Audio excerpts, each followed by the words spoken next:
ગાંધીનગરમાં રાજપૂત સમાજ દ્વારા 28માં સમૂહ લગ્નનું સુંદર આયોજન થયું। રાંદેસણ નજીક ધોળેશ્વર મહાદેવ ખાતે આરૂડો પ્રસંગ યોજાયો હતો। આ કાર્યક્રમમાં 50 નવદંપતીઓએ પ્રભુતામાં પગલાં પાડ્યા। જિલ્લા રાજપૂત સમાજ સેવા ટ્રસ્ટના પ્રમુખ શક્તિસિંહ ગોહિલે આ આયોજન કર્યું હતું, ત્યારે પૂર્વ શિક્ષણ મંત્રી ભૂપેન્દ્રસિંહ ચુડાસમા ખાસ ઉપસ્થિત રહ્યા હતા। તેમણે સમૂહ લગ્નને આજના સમયની મોટી જરૂરિયાત ગણાવી છે। દેખાદેખીમાં થતા ખોટા ખર્ચ અને દેવા અંગે તેમણે ચિંતા પણ વ્યક્ત કરી। તેમણે કહ્યું કે સમૂહ લગ્નથી મધ્યમ અને ગરીબ વર્ગને મોટો ટેકો મળે છે। તેમણે દીકરીઓને સાસરીમાં સંયુક્ત કુટુંબમાં હળીમળીને રહેવાની સલાહ પણ આપી હતી।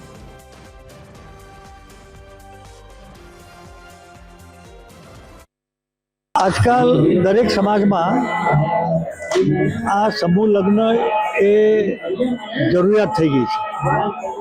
દરેક સમાજમાં મધ્યમ વર્ગ હોય છે, ગરીબ વર્ગ હોય છે અને દેખાદેખીમાં દેવું કરીને ખર્ચ કરવામાં આવે છે। પરંતુ છેલ્લા 50 વર્ષથી ગુજરાતમાં જેની શરૂઆત પટેલ સમાજે કરી અને ધીમે ધીમે બધા સમાજમાં, નાનો સમાજ હોય કે મોટો સમાજ હોય, બધા સમાજે આ સમૂહ લગ્નની પ્રોસેસ શરૂ કરી। લગભગ 28માં સમૂહ લગ્ન સુધી 2000 જેટલા સમૂહ લગ્નો કરાવ્યા છે। સમાજના 50 લાખ રૂપિયા, 50 કરોડ રૂપિયા સમાજના બચાવેલા છે।